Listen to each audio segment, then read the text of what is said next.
ஓம் சாந்தி. இன்னைக்கு சண்டே அவ்யக்த பாப்தாதாவோட மகா வாக்கியங்களை கேட்க போகிறோம்.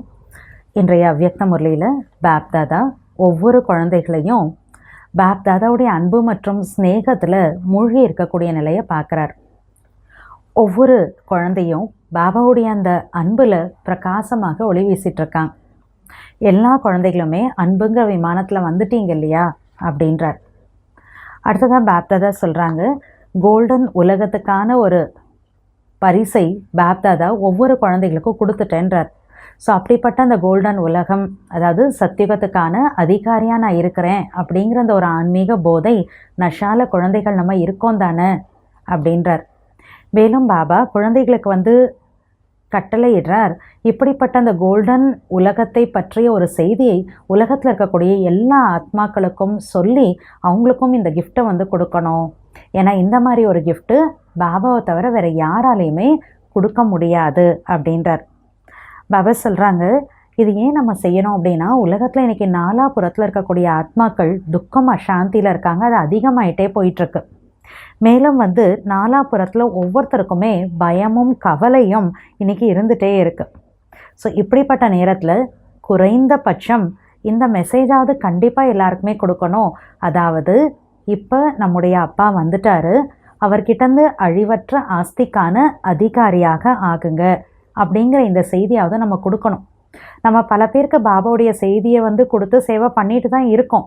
ஆனால் இன்னும் பாபாவுடைய செய்தியை தெரியாத குழந்தைகள் நிறைய பேர் வஞ்சிக்கப்பட்டு இருக்காங்க. அவங்களும் பாபாவோட குழந்தைகள் தானே, அவங்களும் நம்முடைய சகோதர சகோதரிகள் தானே. அதனால் பாபா வந்துட்டார் அப்படிங்கிற இந்த கிஃப்ட்டு, இந்த செய்தி எல்லாருக்குமே கொடுக்கணும். யாருமே விடுபட்டு போயிடக்கூடாது அப்படின்றார். அடுத்தது பாபா சொல்கிறாங்க, குழந்தைகள் நம்ம பாபாவுக்கு சமம் ஆகணும் அப்படிங்கிற அந்த லட்சியம் வச்சுருக்கிறோம். அதே போல் சமம் ஆகிறதுக்கான லட்சணமும் இருக்கணும். எப்படி லட்சியம் உயர்ந்ததாக இருக்குன்னா, அப்போ லட்சணத்தின் மேலே கவனம் இருக்கணும் இல்லையா? லட்சியம் பெருசாக இருக்குன்னா லட்சணமும் பெருசாக இருக்கணும் இல்லையா? நிறைய குழந்தைகள் அந்த லட்சணத்தை தனக்குள்ளே தாரணை பண்ணணும் அப்படின்னு விரும்புகிறாங்க. ஆனாலும் இடையிடையே நாங்கள் விரும்புகிறோம் ஆனால் அப்படின்னு சொல்லிடுறாங்க. எனவே இந்த ஆனால் அப்படிங்கிறது இப்போ நீங்கிடணும் அப்படின்றார். பாபா சொல்லாங்க, தூரத்துலேருந்து பார்க்குறப்பவே எவ்வளோ பெரிய லட்சியம் இருக்கோ அதற்கேற்ற லட்சணம் நம்மளுடைய கண்கள், நம்மளுடைய முகம், நடத்தையில் கண்டிப்பாக தெரிய வரணும் அப்படின்றார். அடுத்தது பாபா சொல்கிறாங்க, நியூ இயரில் பாபா சொல்கிறப்ப புது வருஷத்துக்கு நீங்கள் செலிப்ரேட் பண்ணுறீங்கன்னா நிறைய புதிய விஷயங்கள் கூட நம்ம கொண்டு வரணுங்கிறத அர்த்தம். அப்போ என்ன செய்கிறது? மாயா வந்துருச்சு, நான் விரும்பவே இல்லை ஆனாலும் மாயா வந்துருச்சு. இப்படி நம்ம சொல்லக்கூடிய அந்த சப்தங்கள், அந்த சங்கல்பங்களை கூட இந்த பழைய வருடத்திற்கு விடை கொடுக்கும் போது இந்த வார்த்தைகள் சங்கல்பத்துக்கும் சேர்ந்து விடை கொடுத்துருங்க. வெறும் வருஷத்துக்கு மட்டும் விடை கொடுக்காதீங்க, மாயாவுக்கும் கூட சேர்ந்து விடை கொடுங்கன்றார். ஏன்னா மாயா கூட பாப்தாதா கிட்ட சொல்லுதாமா, நான் போகிறதுக்கான நேரம் வந்துருச்சு அப்படிங்கிறது எனக்கே தெரியும். ஆனால் நான் என்ன பண்ணுறது, நிறைய குழந்தைகள் இன்றைக்கு வரைக்கும் கூட சின்ன சின்ன விஷயங்களுக்காக என்னை கூப்பிட்டுக்கிட்டே இருக்காங்க, நான் என்ன பண்ணுறது அப்படின்னு மாயா பாபா கிட்ட சொல்லுதாமா. அதனால் பாபா சொல்கிறார், பழைய வருஷத்துக்கு விடை கொடுக்குறீங்க, கூடவே மாயாவுக்கும் சேர்ந்து விடை கொடுத்து விடுங்கள் அப்படின்றார். ஸோ வாங்க முரளியினுடைய டீட்டெயிலான விஷயங்களை நம்ம கேட்போம். ஓம் சாந்தி. இன்றைய அவ்யக்த முரளி தேதி 26/4/2026. Revise date 31/12/2009.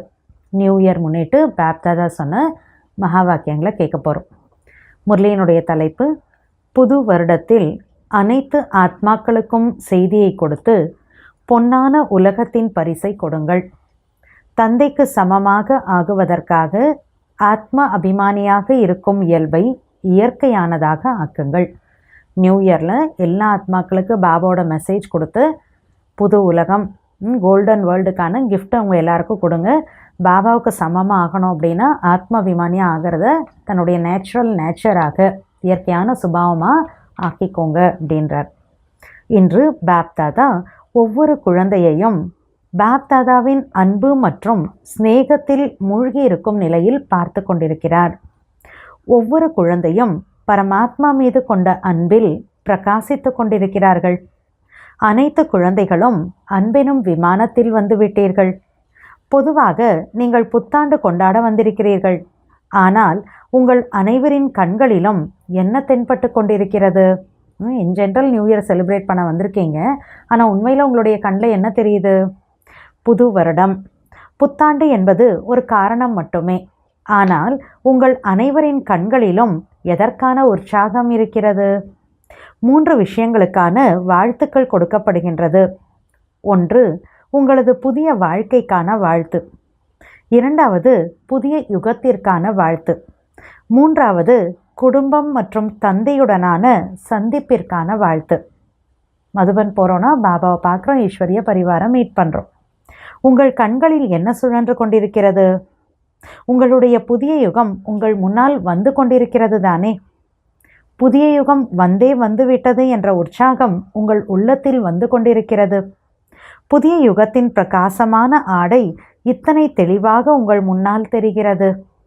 அதாவது இன்று நீங்கள் சங்கம யுகத்தில் இருக்கிறீர்கள். மேலும் மிக விரைவில் இந்த ஒளிமயமான ஆடையை அணியப் போகிறீர்கள். அதை தங்கள் முன்னே பார்த்து பார்த்து மகிழ்ச்சி அடைந்து கொண்டிருக்கிறீர்கள். விடை கொடுத்து கொண்டும் இருக்கிறீர்கள். மேலும் வாழ்த்துக்களை பெற்றுக்கொண்டும் இருக்கிறீர்கள். இப்போ இன்றைக்கி சங்கம் யுக், நாளைக்கே சத்தியுகம் போயிடுவோம் அப்படிங்கிற அளவுக்கு அந்த சத்தியுகம் அவ்வளோ பக்கத்தில் இருக்கிற மாதிரி, அந்த சத்தியுகத்தில் பிரகாசமான ட்ரெஸ் போட்டுட்ருக்கிற மாதிரி பார்த்து சந்தோஷப்படுறோம். பாபா சொல்கிறார், இப்போ என்ன பண்ணிகிட்ருக்கோம்? எப்படி பழைய வருடத்திற்கு விடை கொடுத்த பிறகு அதை மறந்து விடுகிறீர்கள்? புது வருடம்தான் முன்னால் வருகின்றது. அதுபோல உங்களுக்கு முன்னால் உள்ள பழைய உலகிற்கு நீங்கள் வாழ்த்துக்கள் சொல்லவில்லை, விடை பெறுகிறீர்கள். ஆனால் புதிய உலகிற்கு வாழ்த்துக்கள் கொடுத்து கொண்டிருக்கிறீர்கள். எப்படி பார்த்திங்கன்னா நியூ இயர் செலிப்ரேட் பண்ணுறோன்னா பழைய வருஷத்துக்கு சென்ட் ஆஃப் பண்ணிவிடுவோம். அப்புறம் நம்ம மைண்டு ஃபுல்லாகவே நியூ இயர், அந்த அடுத்த வருஷத்தை பற்றி தான் இருக்கும். முடிஞ்சு போன அந்த வருஷத்தை பற்றி நமக்குள்ளே இருக்கவே இருக்காது. அதே மாதிரி பாபா சொல்கிறாங்க, புது உலகம் வரப்போகுது. ஸோ அந்த புது உலகத்துக்காக நீங்கள் வாழ்த்துக்கள் அதாவது கொடுத்துட்ருக்கீங்க. பழைய உலகத்திலேருந்து விடை பெற்று கொண்டு இருக்கிறீர்கள். இன்று உங்கள் அனைவரிடத்திலும் புது யுகத்திற்கான ஊக்கம், உற்சாகம் இருக்கிறது. மக்களும் கூட புது வருடத்திற்கான வாழ்த்துக்களை கொடுக்கிறார்கள். நீங்களும் அதன் கூடவே பரிசும் கொடுக்கிறீர்கள். எனவே பாப்தாதாவும் குழந்தைகளாகிய உங்களுக்கு உங்களது பழைய சுபாவம் மற்றும் சன்ஸ்காரங்களுக்கு விடை கொடுத்து புதிய உலகிற்கு செல்வதற்கான பரிசை வழங்குகிறார். நியூ இயரில் என்ன பண்ணுவாங்க? நியூ இயர் அப்படின்னாவே உலகத்தில் எல்லாருமே ஒருத்தருக்கு கங்க்ராச்சுலேஷன் சொல்லுவாங்க, கிஃப்ட் கொடுத்துப்பாங்க. ஸோ பாபாவும் குழந்தைகள் நமக்கு என்ன பண்ணுறார்? பழைய சுபாவ சன்ஸ்காரங்களுக்கு விடை கொடுத்துட்டு புது உலகத்துக்கு போகணும் அப்படிங்கிறதுக்கான கிஃப்ட் பாபா நமக்கு கொடுக்குறார். அந்த புதிய உலகில் எப்போதுமே பிராப்தி மற்றும் பிராப்தி மட்டுமே இருக்கும். சுருக்கமாக சொன்னால் புதிய உலகில் அடைய முடியாத பொருள் என்று எதுவுமே இருக்காது. இல்லை அப்படின்னு எதுவுமே இருக்காது. வெறும் பிராப்தி மட்டும்தான் இருக்கும். எல்லாத்துலேயும் நிறைஞ்சு இருப்போம். அப்படிப்பட்ட அந்த உலகத்துக்கான பரிசை, அங்கே போகிறதுக்கான கிஃப்ட் பாபா நம்ம குழந்தைகளுக்கு கொடுக்குறார். அடுத்தது, அப்படிப்பட்ட பொன்னான உலகத்தின் பரிசை பாப்தாதா உங்கள் ஒவ்வொரு குழந்தைகளுக்கும் பரிசாக கொடுத்து விட்டார். நாம் தான் அந்த பொன்னான உலகிற்கு அதிகாரிகளாக ஆகி கொண்டிருக்கிறோம் என்ற நஷா உங்களுக்குள்ளும் இருக்கிறது தானே? பாபா கிஃப்ட் கொடுத்துட்டாராம். இப்போ நான் தான் அந்த புது உலகத்தினுடைய அதிகாரி ஆக போகிறேங்கிற நஷா இருக்குதானே? இத்தகைய பரிசை வேறு யாராலும் கொடுக்க முடியாது. என்னென்னமோ உலகத்தில் கிஃப்ட் கொடுப்பாங்க. ஆனால் பாபா சொல்கிறது கோல்டன் வேர்ல்டு, ஸ்வர்க்கத்துக்கு போகிறதுக்கான கிஃப்ட்டு. ஸோ அந்த மாதிரி ஒரு கிஃப்ட்டு உலகத்தில் வேறு யாராலுமே கொடுக்க முடியாது. ஒவ்வொரு குழந்தைகளும் தந்தையின் கட்டளை என்னவெனில் அனைத்து ஆத்மாக்களுக்கும் தந்தையின் ஆஸ்தியான இந்த பொன்னான உலகத்தை பற்றி செய்தியை சொல்லி அவர்களுக்கும் இந்த பரிசை வழங்க வேண்டும் என்பதாகும். ஸோ பாபாவுடைய ஆர்டர் என்ன கட்டளையிடுறார் பாபா அப்படின்னா, அனைத்து ஆத்மாக்களுக்கும் பாபாவுடைய ஆஸ்தியாக இருக்கக்கூடிய இந்த சத்தியுகத்தினுடைய செய்தியை சொல்லுங்கள், பாபாவுடைய இந்த கிஃப்டை எல்லாருக்குமே கொடுக்கணும் அப்படிங்கிறது தான்.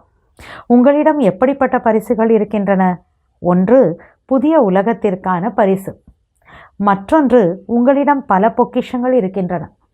பாபா கோல்டன் வேர்ல்டுக்கான கிஃப்ட் கொடுக்குறாரு, அது நம்மக்கிட்ட இருக்குது.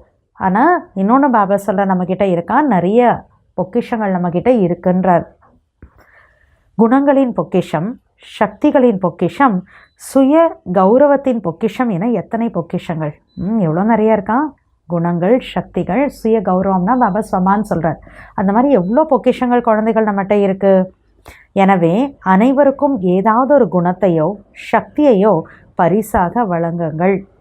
அந்த பரிசு அவர்களின் வாழ்க்கையை மாற்றி அவர்களை பொன்னான உலகத்தின் அதிகாரிகளாக ஆக்கட்டும்.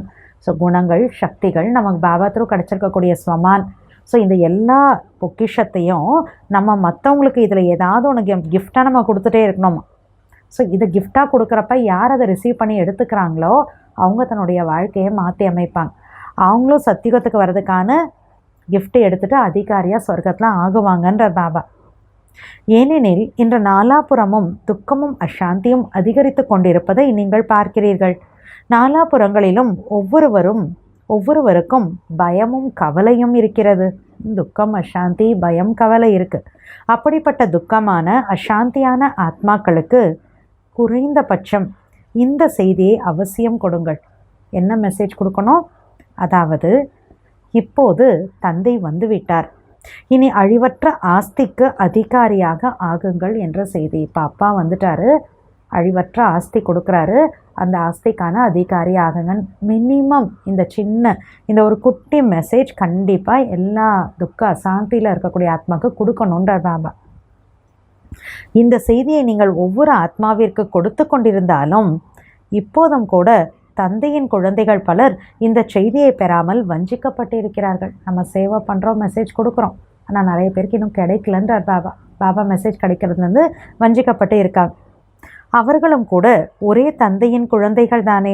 எனவே உங்களில் சகோதரன் சகோதரிகளுக்கு இந்த செய்தியை தந்தை வந்துவிட்டார் எனும் பரிசை அவசியம் கொடுங்கள். யாரும் விடுபட்டு விடக்கூடாது, யாரும் தெரியலன்னு இருந்துடக்கூடாது. அதனால் என்ன பண்ணுங்க, பாபா வந்துட்டார் அப்படிங்கிற மெசேஜை எல்லாருக்கும் கொடுத்துருங்கன்றார். நீங்கள் சேவை செய்து கொண்டு தான் இருக்கிறீர்கள். குழந்தைகளின் சேவையை பார்த்து பாப்தாதா குஷி அடைகிறார். ஆனால் எனது குழந்தை எவரும் இந்த செய்தி கிடைக்காமல் விடுபட்டு விடக்கூடாது என்பதே தந்தையின் ஆசையாக இருக்கிறது. உங்களுக்கு பொன்னான உலகத்தின் பரிசு கிடைத்தது, ஆனால் எங்களுக்கு தெரியவில்லையே என்று அவர்கள் புகார் சொல்லக்கூடாது. நாளைக்கு அவங்க எங்களுக்கு தெரியல, நீங்கள் மட்டும் தெரிஞ்சிட்டீங்க, ஆஸ்தி எடுத்துட்டீங்கன்னு நாளைக்கு கம்ப்ளைண்ட் பண்ணிடக்கூடாது. நமது தந்தை வந்துவிட்டார், ஆனால் எங்களுக்கு செய்தி கிடைக்கவில்லை என்று அவர்கள் வருந்தக்கூடாது.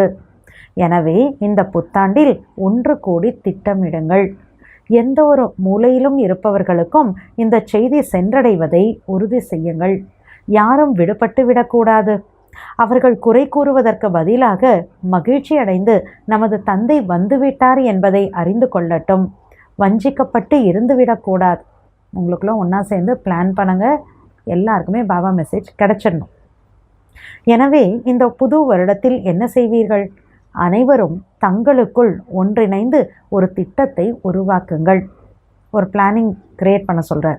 பாப்தாதாவிற்கு ஒவ்வொரு குழந்தை மீதும் இரக்கம் வருகிறது. எனவே நீங்களும் உங்கள் சகோதர சகோதரிகள் மீது விசேஷமான இரக்க உணர்வும் நன்மை செய்யும் உணர்வும் கொண்டு அனைவருக்கும் இந்த செய்தியை கொடுக்க வேண்டும். பாபாவை போல் எல்லா ஆத்மாக்கள் மேலே இரக்கம் காட்டி அவங்களுக்கு நன்மை செய்யணும் அப்படிங்கிற அந்த பாவனையோட எல்லாருக்குமே பாபா வந்துட்டாருங்கிற மெசேஜை கொடுக்கணும். குறைந்தபட்சம் இனி யாரும் புகார் கூறாதவாறு செயல்படுங்கள். அட்லீஸ்ட் யாரோட கம்ப்ளைண்ட்டும் வந்துடக்கூடாது, அந்தளவுக்காவது நான் நடந்துக்கணுன்றார். இன்று அனைத்து குழந்தைகளும் புத்தாண்டு கொண்டாடும் ஊக்கம் உற்சாகத்தில் வந்துள்ளீர்கள். பாப்தாதா ஒவ்வொரு குழந்தையையும் பார்த்து என்ன பாடல் பாடுகிறார் தெரியும் தானே? ஆஹா குழந்தைகளே ஆஹா. இப்படி ஒவ்வொரு குழந்தைய பார்த்து பாப்தாதா பாட்டு பாடுறார். யார் முதல் முறையாக வந்திருக்கிறீர்களோ அவர்களுக்கும் பாப்தாதா சொல்லிக் கொள்வது, நீங்கள் அதிர்ஷ்டசாலிகள். ஃபஸ்ட் டைமாக பாபாவை மீட் பண்ண வந்திருக்காங்க. ஆனால் பாபா என்ன சொல்கிறார் அவங்கள பார்த்து, நீங்கள் அதிர்ஷ்டசாலிகள். ஏனெனில் நேரம் முடிவடைவதற்கு முன்பாகவே தந்தையுடையவராக ஆகிவிட்டீர்கள். சமாப்தி ஆகிறதுக்கு முன்னால் வந்து பாபா குழந்தைய ஆயிட்டீங்க. புதிய குழந்தைகளுக்கு பாப்தாதா பல கோடி மடங்கு அதிர்ஷ்டசாலிகள் ஆகுவதற்கான வாழ்த்துக்களை கொடுத்து கொண்டிருக்கிறார். இன்றைய காலத்தில் பாப்தாதா அனைத்து குழந்தைகளிடமும் ஒரு விசேஷத்தை பார்க்க விரும்புகிறார். அது என்னவென்று தெரியுமா? எல்லார்ட்டையும் ஒரு ஸ்பெஷாலிட்டியை பார்க்க விரும்புகிறார். என்ன தெரியுமா? எப்படி ஒவ்வொருவரின் உள்ளத்திலும் உற்சாகம் இருக்கிறது, லட்சியம் இருக்கின்றது. அதாவது நான் பாப்சமான் ஆகக்கூடியவர்கள்தான், ஆகுவோம் என்பதல்ல, ஆகியே தீருவோம் என்ற லட்சியம் இருக்கிறது. ஒவ்வொரு குழந்தைகளுக்குள்ள பாப்சமான் ஆகிதான் தீருவோங்கிற லட்சியம் இருக்குது. அதே போல் இப்பொழுது லட்சியத்திற்கு ஏற்ற லட்சணத்தையும் பாப்தாதா பார்க்க விரும்புகிறார். எப்படி சமமாக ஆக வேண்டும் என்ற லட்சியம் இருக்கோ அப்படி சமமாக ஆகுவதற்கான லட்சணமும் இருக்கட்டும். இப்பொழுது லட்சியம் மிகவும் உயர்வாக இருக்கிறது, ஆனால் லட்சணத்தில் விசேஷமாக கவனம் வேண்டும். சமமாக ஆகுவது என்ற லட்சியம் எத்தனை பெரியதோ அத்தனை பெரியதாக லட்சணமும் இருக்கட்டும். இப்பொழுது சில குழந்தைகள் லட்சணங்களை தாரணை செய்ய விரும்புகிறார்கள். பாபா தான் சொல்கிறார் இல்லையா, லட்சியமோ லட்சணங்களோ ஒரே மாதிரி இருக்கணும், சரி அதை தாரணை பண்ணணும் அப்படின்னு சில குழந்தைகள் ஆசைப்படுறாங்க. ஆனால் இடையிடையில் என்ன நடக்குது? ஆனால் இடையிடையில் நாங்கள் நிறைய விரும்புகிறோம் ஆனால் என்று சொல்லிவிடுகிறார்கள். முடியலன்னு ஏதாவது ஒரு ரீசன் ஆனால் அப்படின்னு சொல்லிடுறாங்க. எனவே இந்த ஆனால் என்பது நீங்கி போகட்டும். தூரத்திலிருந்து பார்க்கும் போதே எத்தனை பெரிய லட்சியமோ அதற்கான லட்சணம் உங்களுடைய முகத்தின் மூலம் நடத்தையின் மூலம் தென்பட வேண்டும். எப்படி இதற்கு முன்பு நீங்கள் தேக அபிமானத்தில் இருந்தீர்கள். ஆனால் தேகாபிமானத்தில் இருந்தபோது தேகாபிமானம் என்பது இயற்கையான இயல்பாக இருந்தது. என்னுடைய நேச்சுரல் நேச்சராக பாடி கான்ஷியஸில் நான் இருந்தேன். தேகாபிமானத்தில் வருவதற்கு எப்பொழுதாவது புருஷார்த்தம் ஏதேனும் செய்தீர்களா என்ன? பாடி கான்ஷியஸில் வரணும்னு ஏதாவது முயற்சி பண்ணேன்னா என்னன்னா? இல்லையே. இயற்கையான இயல்பாக தேகாபிமானம் இருந்தது. அரைக்கல்பம் புருஷார்த்தம் செய்யவில்லை. அதேபோல் இப்பொழுது தேகி அபிமானி ஆகுவதும் இயற்கையான இயல்பாக இருக்க வேண்டும். அரைக்கல்பம் துவாபர் கலியுகத்தில் எந்த ஒரு முயற்சி செய்யாமல் ஆட்டோமேட்டிக்காக நேச்சுரலாக தானாகவே பாடி கான்ஷியஸில் இருந்தோம், தேக உணர்வில். இப்போ அதே மாதிரி ஆட்டோமேட்டிக்காக தானாக இயற்கையான சுபாவமாக நான் ஆத்மாபிமானியாக ஆகணுன்றார் பாபா. எப்பொழுது தேக அபிமானத்தின் இயற்கையான இயல்பு தன்மையில் இருந்தீர்களோ அப்போது தேக அபிமானத்தின் வர வேண்டும் என்று எப்போதாவது நினைவுக்கு வந்ததா? அது என்னோட நேச்சராக இருந்தப்போ பாடி கான்ஷியஸில் வரணும்னு ஞாபகப்படுத்திக்கிட்டோமா என்ன? இல்லையே. இந்த புருஷார்த்தம் செய்தீர்களா? இப்பொழுதும் கூட தேக அபிமானி நிலை மற்றும் ஆத்மாபிமானி நிலை என இரண்டும் இருக்கிறது. மாறி மாறி வரோம் இல்லையா ரெண்டுமே. அதில் ஆத்மாபிமானி நிலைக்கு மட்டும் ஏன் உழைப்பு தேவைப்படுகிறது? ஏனெனில் பாப்தாதாவிடம் செய்தி வருகிறது, அவ்வப்போது தேக அபிமானத்தை அழிப்பதில் உழைக்க வேண்டியிருக்கிறது. எப்பொழுது தேகாபிமானம் மட்டும் இயற்கையானதாக இருக்க முடிகிறதோ அப்பொழுது ஆத்மாபிமானி ஆகுவதில் மட்டும் ஏன் உழைப்பு தேவைப்படுகிறது? பாப்தாதாவிற்கோ குழந்தைகளின் இந்த உழைப்பு நல்லதாக படவில்லை. நம்ம கஷ்டப்பட்டு ஆத்மாபிமானி ஆகிறத பார்த்தா பாபாவுக்கே பிடிக்கல. உழைப்பிலிருந்து முக்தி அடைந்து மேலும் இயற்கையான நிலையாக மாற வேண்டும். இதைத்தான் லட்சியமும் லட்சணமும் சமமாக இருத்தல் என்று சொல்லப்படுகிறது. அதாவது சோல் கான்ஷியஸ் ஆத்மாபிமானி நிலையில் நேச்சுரலாக நான் இருக்கணும். அதுதான் லட்சியமும் லட்சணமும் சமமாக இருக்கிறதுன்றார். பிறகு பாருங்கள், நீங்கள் பாப்சமான் ஆகுவது மிக சகஜமாக மேலும் இயற்கையானதாக இருக்கும். அடுத்த பாயிண்ட் பாபா வராங்க. பிரம்ம பாபாவை பாருங்கள். இவ்வளவு பெரிய குடும்பத்தின் பொறுப்பு இருந்த போதிலும் அவர் இயற்கையாகவே ஆத்ம அபிமானி நிலையில் நிலைத்திருந்தார். உங்களுக்கு எவ்வளவு பெரிய பொறுப்பு இருந்தாலும் பிரம்ம பாபா சுமந்த பொறுப்போடு ஒப்பிடும் போது உங்களுக்கு என்னவாக தெரிகிறது? பிரம்மபாபாவோட பொறுப்பை கம்பேர் பண்ணுறப்ப எவ்வளோ பெரிய பொறுப்பு எனக்கு முன்னால் இருந்தாலும் என்னோட பொறுப்பு எனக்கு என்னவாக தோணுது? எப்படிப்பட்ட பொறுப்பாக இருந்தாலும் சரி, யக்ஞத்தின் மண்டல பொறுப்பாளராகவே இருந்தாலும் சரி, ஜோனல் ஹெட்டாக இருந்தாலும் சரின்றார், அல்லது எந்த ஒரு அதிகார ரீதியான யக்ஞ செயல்பாட்டிற்கான பொறுப்பாக இருந்தாலும் சரி, ஆனால் அந்த பொறுப்புகள் பிரம்ம பாபாவிற்கு முன்னால் என்ன? எவ்வளோ பெரிய பொறுப்பாக இப்போ இருந்தாலும், எனக்கு யக்ஞத்தினுடைய சேவையோட பொறுப்பே இருந்தாலும் சரி, ஆனால் பிரம்ம பாபாவோட பொறுப்புக்கு கம்பேர் பண்ணுறப்ப இப்போ நமக்கு இருக்கிற பொறுப்பெல்லாம் என்னது அப்படின்றார்? ஒன்றுமே கிடையாதுன்றார். பிரம்ம பாபா சிவ பாபாவின் உதவியுடன் செய்விப்பவர் செய்வித்து கொண்டு இருக்கின்றார். நான் வெறும் செய்பவராக ஆகி பாப் சமான் நிலையில் விடுபட்டு மேலும் அன்பானவராக இருக்கிறேன் என்று இருந்தார். பிரம்மபாபாவோட ஸ்திதி எப்படி இருந்தது? அவ்வளோ பொறுப்பு இருந்தப்ப கூட சிவபாபாவோட உதவியோட சிவபாபா செய்ய வைக்கிறவர், செய்ய வச்சிட்ருக்கார். நான் ஒரு கருவி, ஜஸ்ட் ஒரு கருவி, நான் செய்பவன். இந்த ஒரு ஸ்திதியில் பாபாவுக்கு சமமாக அன்பான விடுபட்ட ஞாரா பியாரா ஸ்திதியில் பிரம்ம பாபா இருந்தார். எனவே பாப் சமானாக விரும்புகிறீர்கள் எனும் போது சோதனை செய்யுங்கள். அதாவது எண்ணம், சொல் மற்றும் செயலுக்கான பொறுப்புகள் இருந்தாலும் நான் செய்பவனாக, அதாவது கருவியாக, ட்ரஸ்டியாக இருக்கிறேன். செய்விப்பவர் எஜமானர் சிவபாபா. இந்த செய்விப்பவன் என்ற பாடம் போக போக மறந்து போய்விடுகிறது. நான் கருவி, ட்ரஸ்டி, சிவபாபா செய்ய வைக்கக்கூடியவர். பாபா செய்ய வைக்கிறாருங்கிறது போக போக அப்படியே என்ன ஆயிடுது? மறந்து போயிடுதான். எனவே லட்சியம் மற்றும் லட்சணத்தை சமமாக ஆக்குங்கள். அப்படின்னா என்ன? நேச்சுரலாக சோல் கான்ஷியஸ் ஸ்டேட்டில் ஆத்மாபிமான நிலையில் இருக்கணும். இப்பொழுது பழைய வருடத்திற்கு விடை கொடுப்பதன் கூடவே இந்த லட்சியத்தை லட்சணத்தில் கொண்டு வாருங்கள். புது வருடம் என்றால் புதிய விஷயங்கள் என்பதாகும். என்ன செய்வது? மாயை வந்து விடுகிறது. நான் விரும்பவில்லை, ஆனாலும் அது வந்து விடுகிறது. Dot dot dot. இது போன்ற சப்தங்களையும் சங்கல்பங்களையும் பழைய வருடத்துடன் கூடவே விடை கொடுத்து விடுங்கள். பழைய வருஷத்துக்கு சென்ட் ஆஃப் கொடுக்குறப்ப என்ன பண்ணுறது பாபா, மாயை வந்துடுச்சு, நான் ஆசைப்படலாம் ஆனாலும் வந்துடுச்சு, இப்படி சொல்கிறோம்ல. அவஸ்தை இந்த சங்கல்பத்தையும் இந்த சவுண்டு சப்தத்தையும் பழைய வருஷத்தோடு சேர்ந்து இதுக்கும் வந்து விடை கொடுத்துருங்கன்றார். வெறும் வருடத்திற்கு மட்டும் விடை கொடுக்காதீர்கள். மாயை கூட பாப்தாதாவிடம் வந்து என்ன சொல்கிறது என்பதை பாப்தாதா சொல்லி இருக்கிறார். என்ன சொல்கிறது? மாயா பாபாட்ட வந்து என்ன சொல்லுதாமா? நான் செல்வதற்கான நேரம் இது என்பதை நான் புரிந்து இருக்கிறேன். ஆனால் சில குழந்தைகள் என்னை இன்னும் அழைத்து கொண்டே இருக்கிறார்கள். நான் என்ன செய்வது என்று கேட்கிறது. குழந்தைகள் என்னை கூப்பிடுறாங்கன்னா என்ன பாபா பண்ணுறது அப்படின்னு மாயா வந்து பாபா கிட்ட சொல்லுதாமா. எனவே இந்த பழைய ஆண்டிற்கு விடை கொடுப்பதன் கூடவே மாயையின் பல்வேறு ரூபங்களுக்கும் விடை கொடுத்து விடுங்கள். தைரியம் இருக்கிறதா? மாயாக்கு சென்ட் ஆஃப் பண்ணுற அளவுக்கு தைரியம் இருக்கா அப்படின்னு கேட்குறார். தைரியம் இருக்கிறதா? திருப்பி ரிப்பீட் பண்ணுறார்.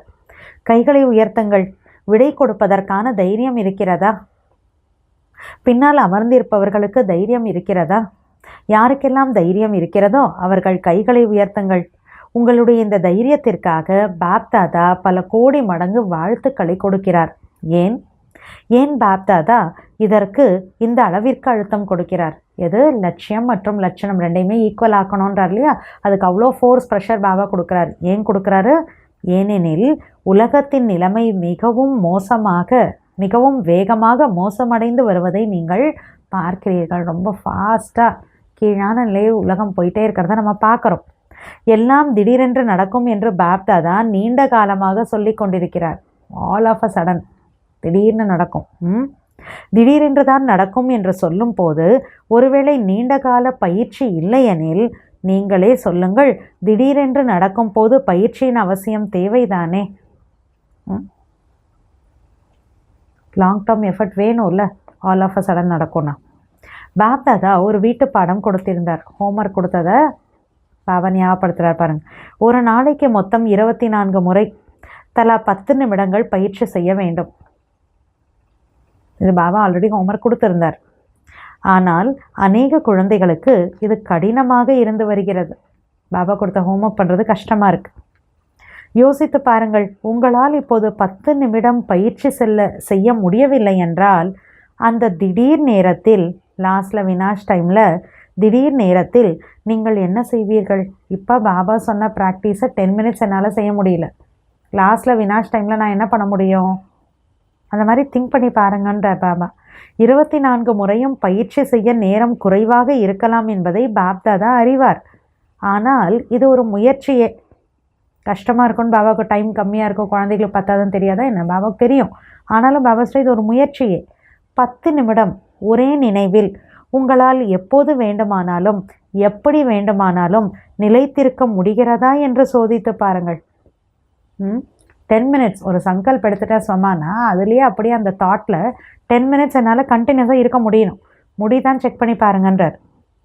பாப்தாதா 10 நிமிடம் கண்டிப்பாக செய்ய வேண்டும் என்று இப்பொழுதும் கூட சொல்லவில்லை.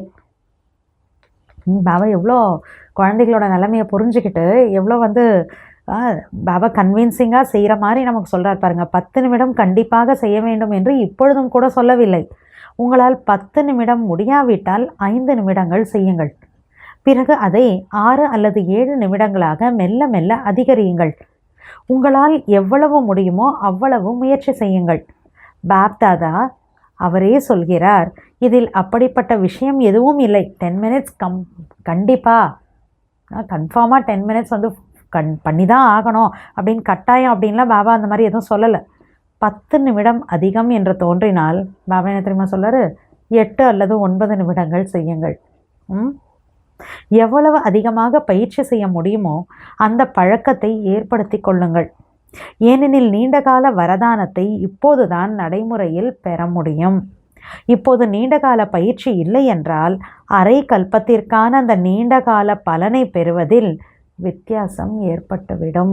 இப்போ லாங் டேர்ம் எஃபர்ட் நான் பண்ணணும், இப்போ அப்படி பண்ணலை அப்படின்னா நீண்டகால பலன் நாளைக்கு அடையணும்னு நினைக்கிறோன்னா முடியாது. அதில் கூட அவ்வளோ நாள் அடைய முடியாது, அதில் ஒரு டிஃப்ரென்ஸ் வரும். எனவே உங்களால் எவ்வளவு முடியுமோ அவ்வளவு செய்யுங்கள் என்று பாப்தாதா அனுமதி வழங்கியுள்ளார். 5 நிமிடங்களுக்கு மேலே செய்யுங்கள். 10 நிமிடங்கள் முடியாவிட்டால் 7 நிமிடங்கள் செய்யுங்கள் அல்லது 8 நிமிடங்கள் செய்யுங்கள். 5 நிமிடங்கள் வரை கூட செய்வதற்கு அனுமதிக்கிறார். அதற்கும் கீழே குறைத்து விடாதீர்கள். 5 மினிட்ஸை விட கம்மி பண்ணிடாதீங்க என்றார். ஆனால் ஏதாவது ஒரு நேரத்தில், ஏன்னா பாபா 24 டைம்ஸ் சொல்கிறாரு இல்லையா, ஆனால் அதில் ஏதாவது ஒரு நேரத்தில் 10 நிமிடங்கள் செய்வது மிகவும் நல்லது. எதிர்காலத்தில் நீங்கள் உங்களுக்காகவும் உலகத்திற்காகவும் அமைதி மற்றும் சக்தியின் கிரணங்களை பரப்ப வேண்டிய கட்டாயமான நேரம் வரும். எனவே பாப்தாதா இந்த அனுமதியை வழங்குகிறார். அதாவது குறைஞ்சது ஒரு 5 மினிட்ஸாவது, அதை விட கம்மி பண்ணிடாதீங்க, ஆனால் 5 மினிட்ஸாவது பண்ணுங்க அப்படிங்கிற ஒரு பர்மிஷன் கொடுக்குறார். பண்ணி ஆனால் என்ன பண்ணோம், கொஞ்சம் கொஞ்சமாக இன்க்ரீஸ் பண்ணோம். ஏன்னா நாளைக்கு அந்த மாதிரி ஒரு நேரம் வரும், வலுக்கட்டாயமான நேரம் வரும். எனக்காகவும் உலகத்தில் இருக்கக்கூடிய எல்லா ஆத்மாக்களுக்கு அமைதி மற்றும் சக்தியோட கிரணங்களை பரப்ப வேண்டிய கட்டாயம் வரும். அப்போ அந்த நேரத்தில் பண்ணணும் இல்லையா? அதுக்காக பாபாஸ்டர் மினிமம் 5 மினிட்ஸாவது இப்போ கண்டிப்பாக பண்ணுங்க அப்படின்றார். எவ்வளவு அதிகப்படியான நேரம் செய்ய முடியுமோ அவ்வளவு பயிற்சி செய்யுங்கள். ஏனெனில் இன்றைய நீண்டகால பயிற்சி தான் எதிர்காலத்திற்கான ஆதாரம். சரியா? உங்களுக்கு இது கடினமாக தோன்றுகிறது, அது பரவாயில்லை. இந்த நேரத்தில் அது ஒரு பொருட்டல்ல. நம்ம கஷ்டமாக தோணுது, பாபாஸ்டார் பரவாயில்லன்றார். எனக்கு கஷ்டமாக இருக்குது பாபா 5 மினிட்ஸ் செய்கிறது அப்படின்னா பாபாஸ்டார் பரவாயில்ல, அது ஒன்றும் ஒரு பெரிய விஷயம் இல்லைன்றார். அது ஒரு பொருட்டல்ல. இதை பற்றி நீங்கள் தந்தையிடம் கூறிவிட்டீர்கள், அது நல்லது. கஷ்டமாக இருக்கா, அவ்வளோ நேரம் செய்ய முடியல, இப்படியெல்லாம் பாபாட்ட சொல்லிட்டீங்களே, சரி ஓகே நல்லது. ஏனெனில் உங்களால் 10 நிமிடங்கள் அமர முடியாமல் யோசனையிலேயே சென்றுவிடும் எனும் போது அதிலேயே 5 நிமிடங்கள் போய்விடும். எனவே தான் பாப்தாதா குறைந்ததிலும் குறைந்த பட்சம் 5 நிமிடங்களாவது செய்யுங்கள், அதை விட குறைத்து விடாதீர்கள் என்று சொல்கிறார். ஏன்னா எடுத்தவொடனே ஸ்திதி வரல, ஏதாவது தாட் வருது அப்படின்னா அப்புறம் ஃபுல் தாட்லேயே போயிடும் இல்லையா? பாபா 5 மினிட்ஸை விட கம்மி பண்ணால் என்ன ஆகும்? வெறும் அந்த தாட்லேயே அந்த டைம் முடிஞ்சு போயிடும். அதனால தான் பாபா என்ன சொல்கிறார், 5 மினிட்ஸை விட பாபா கம்மி வேணான்றார். பாபா எவ்வளவு முடியுமோ அவ்வளவு அதிகரியுங்கள். சரியா? தெளிவாக இருக்கிறதா? பாப்தாதா உங்கள் ஒவ்வொருவரையும் மிக சிரேஷ்டமான ஸ்வரூபத்தில் பார்க்கிறார். இதை குறிப்பிடும் அடையாளமாக பாப்தாதா ஒவ்வொரு குழந்தைக்கும் அவ்வளவு அதிகமான ஸ்வமான்களை கொடுத்துள்ளார். அந்த ஸ்வமான்களின் பட்டியலை நீங்கள் எடுத்தால் அது எவ்வளவு நீளமாக இருக்கும். அதில் ஏதாவது ஒன்று எடுத்துகிட்டு 5 மினிட்ஸ் மினிமம் சொல்கிறார். அந்த மாதிரி 24 டைம்ஸ் அ டே. பண்ணணுன்றார் பாபா. அப்போ தான் கடைசி நேரத்தில் திடீர்னு வரப்போ நான் என்ன பண்ணமோ அந்த டைமில் அதை கரெக்டாக அந்த பார்ட்டை ப்ளே பண்ண முடியும். இன்று அமிர்த வேளையில் பாப்தாதா ஒரு சுற்றுப்பயணம் மேற்கொண்டார். அவர் எதை பார்க்க சென்றார் தெரியுமா? பாப்தாதா உங்களுக்கு ஸ்வமான்களின் ஒரு மிகப்பெரிய மாலையை வழங்கியுள்ளார். ஒவ்வொரு ஸ்வமானிலும் நிலைத்து நின்று நீங்கள் நடக்கும் போதும் சுற்றும் போதும் அந்த மாலையின் ஒவ்வொரு மணியையும், அதாவது ஒவ்வொரு ஸ்வமானத்தையும் சுழற்றி கொண்டே இருந்தால் நீங்கள் மிகுந்த பேரின்பத்தை அடைவீர்கள். ஒவ்வொரு ஸ்வமான் ஒவ்வொரு மணி, எல்லா ஸ்வமானங்கள் சேர்ந்தது ஒரு மாலை.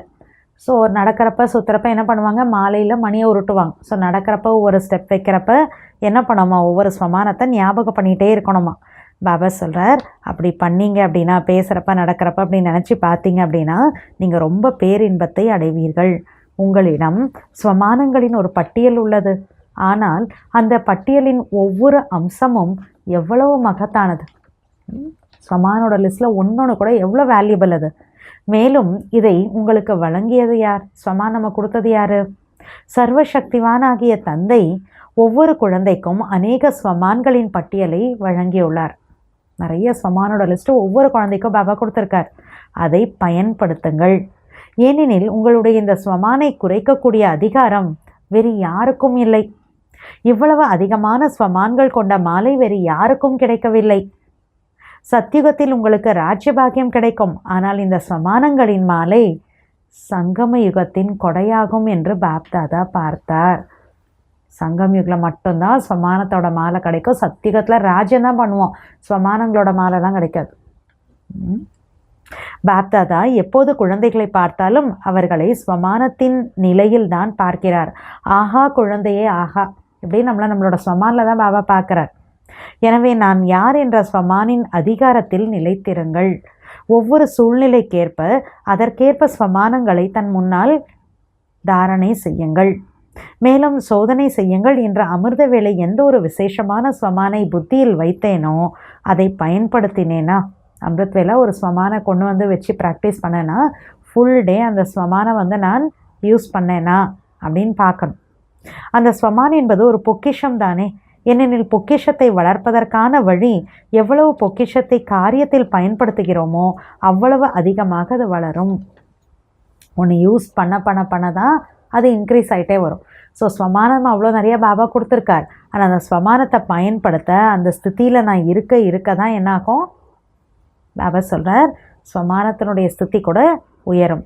எனவே இன்று பாப்தாதா பார்த்து கொண்டிருந்தார், எந்த குழந்தையிடம் ஸ்வமானின் நிலைவலைகள் அதிகமாக உள்ளது, யாரிடம் குறைவாக உள்ளது என்று. இதுதான் பாபா என்ன பண்ணார், அமிர்த வேளை குழந்தைகள்கிட்ட பார்த்துட்டு இருந்தார். எங்கே ஸ்வமானம் இருக்கிறதோ அங்கே தேக அபிமானம் என்பது அழிந்து போய்விடுகிறது. எனவே இன்று பாப்தாதா வலம் குழந்தைகளை பார்த்தார். இன்னும் என்ன பார்த்தாரா, அதாவது எப்படி ஸ்வமான் என்பது பொக்கிஷமோ அப்படி ஒவ்வொரு சக்தியையும் ஒவ்வொரு குணத்தையும் காரியத்தில் ஈடுபடுத்துங்கள். மாயை வந்துவிட்டது, மாயை போகவில்லை என்று சொல்வது ஒரு பிரச்சனை அல்ல. மாயா வந்துடுச்சு பாபா, மாயா போக மாட்டேங்குது பாபான்னு சொல்கிறதுல ஒரு ப்ராப்ளமே இல்லைன்றார் பாபா. ஒரு பிரச்சனை அல்ல. மாயை பற்றி பாபா ஏற்கனவே சொல்லியிருக்கிறார். அதாவது என்னை அழைக்கிறார்கள், அப்போதுதான் நான் செல்கிறேன், அவர்கள் கூப்பிடாமல் நான் செல்வதில்லை என்ற மாயை சொல்கிறது. குழந்தைங்க கூப்பிட்டாங்க அதனால தான் நான் போனேன்னு மாயா சொல்லுது. ஒரு சிறிய பலவீனமான சங்கல்பம் செய்தாலோ, ஒரு சின்ன ஒரு வீக்னஸ், ஒரு சிறிய பலவீனமான சங்கல்பம் செய்தாலோ அல்லது சக்திகளை கைவிட்டாலோ அது மாயையை அழைப்பதற்கு சமம். விரும்பவில்லை ஆனால் வந்து விடுகிறது. பலம் நிறைந்தவர் யார்? ஒரு வீக்கான சங்கல்பத்தை நான் கிரியேட் பண்ணுறேன், இல்லை என்கிட்ட இருக்கக்கூடிய சக்தியை நான் விட்டுடுறேன்னா கண்டிப்பாக மாயாவை கூப்பிடுறேன்னு தான் அர்த்தம்.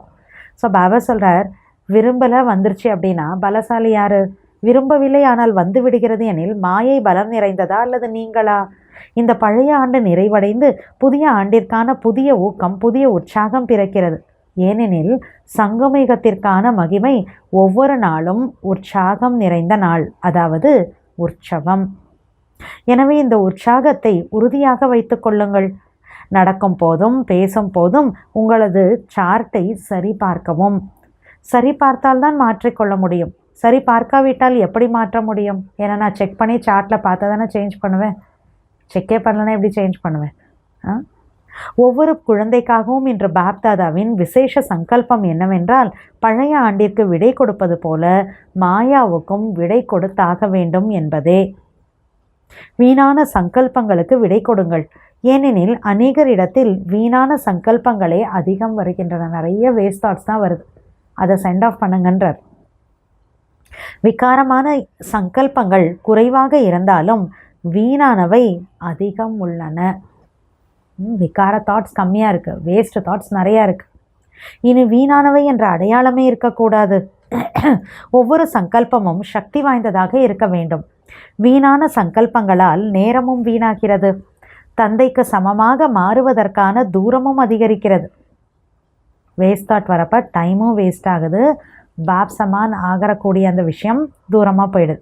உங்களுக்கு சமமாக மாற வேண்டும் என்ற விருப்பம் உள்ளது. கைகளையும் உயர்த்தினீர்கள். ஆனால் பாப்தாதா எப்பொழுதும் சொல்வதுண்டு, அதாவது மனதின் கைகளை உயர்த்துங்கள். இந்த ஸ்தூல கைகளை உயர்த்துவது என்பது எளிது. இந்த ஃபிசிக்கலான கையை தூக்குறேன் அப்படின்னா அது ரொம்ப ஈஸி. அது எனவே விடை கொடுப்பதற்கு தைரியம் இருக்கிறதா?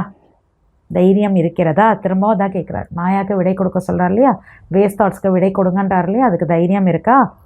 கைகளை உயர்த்துங்கள். நல்லது, தைரியம் உடையவர்களாக இருக்கிறீர்கள். அந்த தைரியத்தை மட்டும் பத்திரமாக வைத்து கொள்ளுங்கள். உலகத்தில் காசு, பணம், பொருள், துணிமணி இதெல்லாம் பத்திரமா வைப்பாங்க. பாபா என்ன சொல்கிறார்? அந்த தைரியத்தை மட்டும் பத்திரமாக வைத்து கொள்ளுங்கள். தைரியம் என்பது இருந்துவிட்டால் எந்த லட்சியம் வைத்திருக்கிறீர்களோ அது நடந்தே தீரும். ஏனெனில் பாப்தாதா உங்களுடன் இருக்கிறார். தனது குழந்தை யாரும் பின்தங்கிவிடக்கூடாது என்பதே பாப்தாதாவின் விருப்பம். கைகோர்த்து ஒன்றாக நடப்போம். சிவபாபா நிராகாரமானவர். அவருக்கு கைகள் இல்லை. ஆனால் ஸ்ரீமத் தான் அவரது கை. ஒவ்வொரு அடியிலும் ஸ்ரீமத் படி நடப்பது என்பது பாபாவின் கையோடு கைப்பிடித்து நடப்பது என்பதாகும். பாபாவோட கை சேர்த்து ஒன்றாக நடக்கலான்றார். அப்போ பாபா தான் நிராகாராச்சே, கை இல்லையே இப்படிலாம் தோணலாம். ஆனால் பாபா என்ன சொல்றார்? ஸ்ரீமத் படி நடக்கிறது தான் கையோட கைப்பிடிச்சு நடக்கிறதுன்னு அர்த்தம். எனவே அனைவருக்கும் புது வருடத்திற்கான, புது வாழ்க்கைக்கான, மேலும் புதிய யுகத்திற்கான என்ற மூன்றிற்குமான, புது வருடம், புது வாழ்க்கை, புது யுகம் என்ற மூன்றிற்குமான பல கோடி மடங்கு வாழ்த்துக்கள். நல்லது. இப்பொழுது நாலா பக்கங்களிலும் உள்ள உள்நாடு மற்றும் வெளிநாட்டில் உள்ள ஒரு தந்தையின் அன்பான, தந்தையின் செல்லமான, தந்தையின் காணாமல் போய் கண்டெடுக்கப்பட்ட ஒவ்வொரு குழந்தைகளுக்கும் பிரியாவிடை மற்றும் வாழ்த்துக்கள். மேலும் பாப்தாதா கூறியிருந்தார், அதாவது பழைய வருடத்தின் கூடவே பழைய சம்ஸ்காரங்களுக்கும் விடை கொடுக்கக்கூடிய, பழைய சுபாவங்களுக்கும் விடை கொடுக்கக்கூடிய மகாவீர் குழந்தைகளுக்கு ஒவ்வொரு அடியிலும் பல மடங்கு வருமானம் செய்யக்கூடிய, சதா ஸ்வமானத்தை கொடுக்கக்கூடிய, பாப் தாதாவின் ஸ்வமானங்களுடைய நிலையில் இருந்து அனுபவம் செய்யக்கூடிய ஒவ்வொரு குழந்தையையும் பாப் தாதா அப்படிப்பட்ட ஒரு ரூபத்தில் பார்க்கிறார். அதாவது இந்த ஒவ்வொரு குழந்தையும் 21 பிறவிகளுக்கான ஆஸ்திக்கான அதிகாரத்தை பெற்றவர்கள். தன்னோட ஒவ்வொரு குழந்தையும் 21 பேர்ட்ஸுக்கான ஆஸ்திக்கான அதிகாரத்தை பெற்ற குழந்தைகள்னு அந்த ரூபத்தில் பாப்தாதா ஒவ்வொரு குழந்தையுமே பார்க்குறார். முழு கல்பத்தில் 21 பிறவிகளுக்கான அதிகாரத்தின் ஆஸ்தி குழந்தைகளாகிய உங்களுக்குத்தான் கிடைத்திருக்கிறது. எனவே அப்படிப்பட்ட சிரேஷ்ட அதிகாரியாக நாலாபுறமும் இருக்கக்கூடிய குழந்தைகளுக்கு பாப்தாதா தந்தை, ஆசிரியர் மற்றும் குரு ரூபம் என்ற 3 ரூபத்தின் மூலமாக அன்பு நினைவுகள் மற்றும் வணக்கத்தை கொடுத்து கொண்டிருக்கிறார். வரதானம். சேவை அல்லது புருஷார்த்தத்தில் வெற்றியை பெறக்கூடிய இரட்டை கிரீடதாரி ஆகுக. சேவை அல்லது புருஷார்த்தத்தில் வெற்றி பெறக்கூடிய இரட்டை கிரீடதாரியாக ஆகுக. சங்கம யுகத்தில் எப்பொழுதும் உங்களை இரட்டை கிரீடதாரியாக உணர்ந்து செயல்படுங்கள். ஒன்று ஒளியின் கிரீடம், அதாவது தூய்மையின் கிரீடம். மற்றொன்று பொறுப்புகளின் கிரீடம். தூய்மை மற்றும் சக்தி ஆகிய கிரீடங்களை அணிபவர்களிடம் இரட்டை பலம் எப்போதும் நிலைத்திருக்கும். டபுள் பலம் உங்ககிட்ட இருக்குமா எப்பயுமே? இத்தகைய இரட்டை பலம் கொண்ட ஆத்மாக்கள் எப்போதும் சக்தி வாய்ந்தவர்களாக இருப்பார்கள். அவர்களுக்கு சேவை அல்லது புருஷார்த்தத்தில் எப்பொழுதும் வெற்றி கிடைக்கும். அதனால் டபுள் கிரீடதாரியாக நம்ம ஆகணும் அப்படின்றார். ஒளி கிரீடம் தூய்மையினுடைய கிரீடம், இன்னொன்று பொறுப்புகளுடைய கிரீடம். ஸோ இது ரெண்டுமே இருக்கணும். டபுள் கிரீடதாரியாக நம்ம ஆகணும். அப்போ எப்பயுமே வெற்றி கிடைக்கும் அப்படின்றார். ஸ்லோகன்: திவ்ய குணங்களுடைய ஆதாரத்தில் எண்ணம், சொல் மற்றும் செயலை செய்வதுதான் தெய்வீகத்தன்மை என்பதாகும். திவ்ய குணங்களின் ஆதாரத்தில் எண்ணம், சொல் மற்றும் செயலை செய்வதுதான் தெய்வீகத்தன்மை என்பதாகும். அவ்யக்த சமிஞை: மகான் ஆவதற்கு இனிமை மற்றும் பணிவு என்ற குணங்களை தாரணை செய்யுங்கள். இன்றைய பாயிண்ட்: எந்த ஒரு பொருளையும் சூடுபடுத்தி மென்மையாக்கிய பிறகே அதை வேண்டிய வடிவத்திற்கு மாற்ற முடியும். அதுபோலவே இங்கேயும் வெப்பம் என்பது சக்தியின் ரூபம் மற்றும் மென்மை என்பது பணிவின் ரூபம். எவர் ஒருவருக்கு அனைத்து ஆத்மாக்கள் மீதும் அன்பு இருக்கிறதோ அவர்களால் மட்டுமே பணி உள்ளவர்களாக இருக்க முடியும். அன்பு இல்லை என்றால் யாராலும் இரக்கம் உள்ளவராகவோ அல்லது பணி உள்ளவராகவோ இருக்க முடியாது. சக்தியின் ரூபத்தில் எஜமானர் என்ற தன்மையும் பணிவின் ரூபத்தில் சேவையின் குணமும் உள்ளது. எனவே இந்த மென்மை மற்றும் சூடு, அதாவது சக்தி மற்றும் பணிவு ஆகிய இரண்டும் இருக்கும் போதுதான் ஒவ்வொரு சூழ்நிலைக்கு ஏற்றவாறு நம்மை வடிவமைத்து கொள்ள முடியும். சக்தி, பணிவு இது ரெண்டுமே இருக்கிறப்ப தான் சிச்சுவேஷன்ஸுக்கு தகுந்த மாதிரி ஒவ்வொருத்தரும் தன்னை தான் மோல்டாக்கிக்க முடியும் அப்படின்றார். அச்சா. ஓம் சாந்தி.